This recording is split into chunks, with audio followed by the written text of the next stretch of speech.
April 2021 IMF Fiscal Monitor, Chapter 1, Tailoring Fiscal Responses. Executive Summary. The race to vaccinate against COVID-19 continues, but the pace of inoculations is widely different across countries, with access unavailable for many.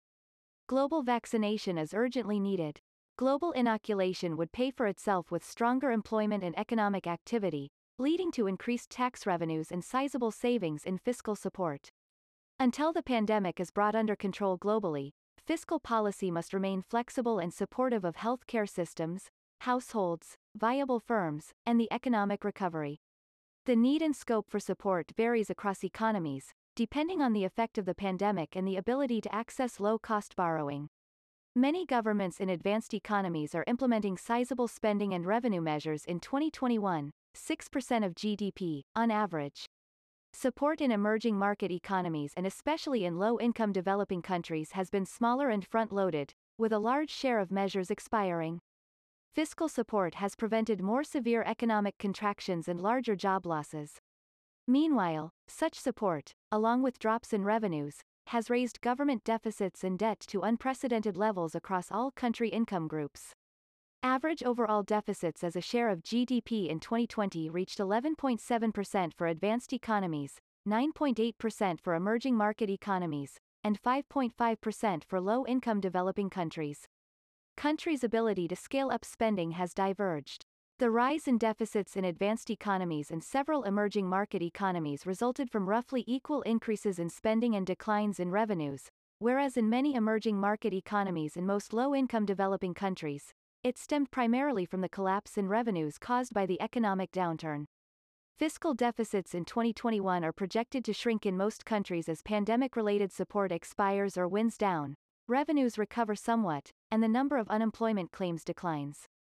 Average public debt worldwide reached an unprecedented 97% of GDP in 2020 and is projected to stabilize at around 99% of GDP in 2021. Despite higher debt, average interest payments are generally lower in advanced economies and many emerging markets, given the trend decline in market interest rates. In pursuit of their mandates, central banks have lowered policy rates and purchased government bonds, thereby facilitating the fiscal responses to the pandemic. For low-income countries, however, financing large deficits continues to be challenging, given limited market access and little scope to raise revenue in the near term. These countries need assistance through grants, concessional financing, or, in some cases, debt restructuring. Over the medium term, fiscal deficits are projected to shrink in all income groups as recoveries increase pace and fiscal adjustments resume. As a result, the debt-to-GDP ratios in most countries are projected to stabilize or decline, although public debt will continue to increase in a few countries because of factors such as aging and development needs. Uncertainty concerning the fiscal outlook is unusually high.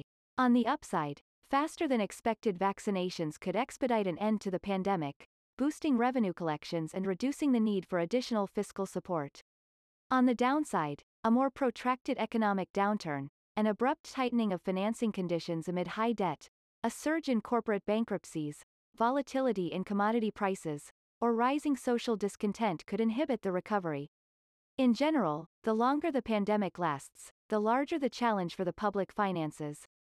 Against this backdrop, fiscal policy priorities include continuing support as needed while vaccinations proceed and the recovery strengthens, promptly implementing the announced fiscal measures with upgraded project execution capacities and procurement procedures, pursuing a green, digital, and inclusive transformation of the economy, tackling long-standing weaknesses in public finances once the recovery is firmly in place, developing medium-term fiscal strategies to manage fiscal and financing risks, and renewing efforts to achieve the Sustainable Development Goals.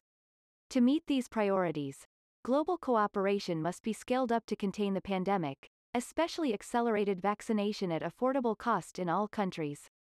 In an upside scenario in which the pandemic is controlled sooner in all countries, see the April 2021 World Economic Outlook, stronger economic growth would yield more than $1 trillion in additional tax revenues in advanced economies, cumulatively, by 2025, and save trillions more in fiscal support measures.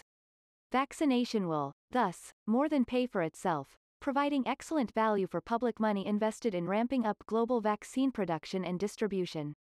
The targeting of measures must be improved and tailored to countries' administrative capacity so that fiscal support can be maintained for the duration of the crisis, considering an uncertain and uneven recovery. Given the low-interest environment, a synchronized green public investment push by countries with fiscal space can foster global growth. Policymakers need to balance the risks from large and growing public and private debt with the risks from premature withdrawal of fiscal support, which could slow the recovery. Credible medium-term fiscal frameworks are critical for attaining such balance, setting a path for rebuilding fiscal buffers at a pace contingent on the recovery. This effort could be supported by improving the design of fiscal rules or recalibrating their limits to ensure a credible path of adjustments or legislation such as pre-approving future tax reforms. Improving fiscal transparency and governance practices can help economies reap the full benefits of fiscal support. To help meet pandemic-related financing needs, policymakers could consider a temporary COVID-19 recovery contribution, levied on high incomes or wealth. To accumulate the resources needed to improve access to basic services, enhance safety nets, and reinvigorate efforts to achieve the Sustainable Development Goals, domestic and international tax reforms are necessary, especially as the recovery gains momentum.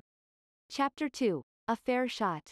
The COVID-19 pandemic has exacerbated pre-existing inequalities and poverty and has demonstrated the importance of social safety nets. It has also laid bare inequalities in access to basic services, healthcare, quality education, and digital infrastructure, which, in turn, may cause income gaps to persist generation after generation. In the months ahead, universal access to vaccines and progress in vaccination will be decisive. For the recovery period and beyond, policies will need to aim at giving everyone a fair shot at lifetime opportunities by reducing gaps in access to quality public services. For most countries, this will require mobilizing additional revenues and improving the delivery of services while fostering inclusive growth. This chapter documents how large pre-existing inequalities have worsened the effect of the COVID-19 pandemic, while the crisis, in turn, has escalated those inequalities. For example, countries with better access to healthcare have had lower mortality rates, considering the age of the population and the number of cases. Countries with higher relative poverty have had more reported infections, especially where urbanization is more extensive. Some effects on labor markets will be long-lasting, as will be the impact on education. The unprecedented scale of school closures has resulted in education losses equivalent to about 1/4 of the school year in advanced economies and 1/2 in emerging market and developing economies. The largest losses have accrued to children from poorer and less educated families. Moreover, in 2021, net school enrollment rates in emerging market and developing economies could drop by 1 percentage point, or about 6 million children dropping out of school. Children who drop out of school will experience major learning losses. Policy responses should recognize that various aspects of inequality, income, wealth, opportunity, are mutually reinforcing and create a vicious circle. Interventions thus need to combine pre-distributive policies, which affect incomes before taxes and transfers, and redistributive policies, which reduce market income inequality, mostly through transfers and to a lesser extent through taxes, especially in advanced economies. Policy responses should thus include the following: investing more and investing better in education, health, and early childhood development. Additional spending on education, for example, can reduce the enrollment gap between children from poor and rich households. Inefficiencies should also be tackled. In emerging markets and low-income developing countries, the difference between a country's spending efficiency and that of best performers ranges from 8% to 11% for healthcare and 25% to 50% for education. Strengthening social safety nets by expanding coverage of the most vulnerable households, and increasing adequacy of benefits. Beyond making more resources available, these objectives can also be attained by reallocating spending to the most effective programs and by improving identification of and delivery to beneficiaries. Mustering the necessary revenues. Advanced economies can increase progressivity of income taxation and increase reliance on inheritance, gift taxes and property taxation. COVID-19 recovery contributions and excess corporate profits taxes could be considered. Wealth taxes can also be considered if the previous measures are not enough. Emerging market and developing economies should focus on strengthening tax capacity to finance more social spending. Acting in a transparent manner. For most countries, these reforms would be best anchored in a medium-term fiscal framework as early as possible.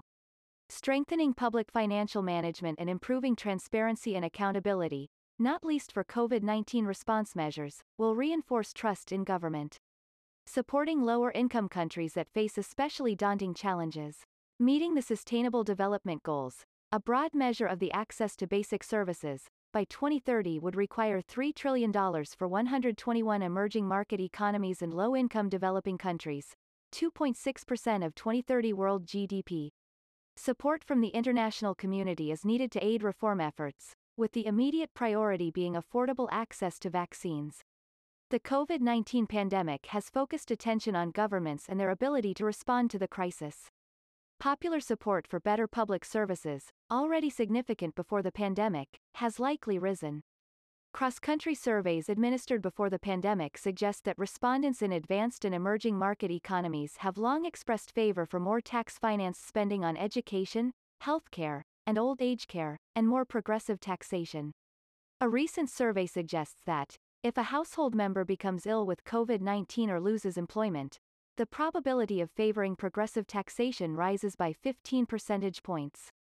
Meeting the rising demand for basic public services and more inclusive policies is crucial for policymakers to strengthen public trust and support social cohesion.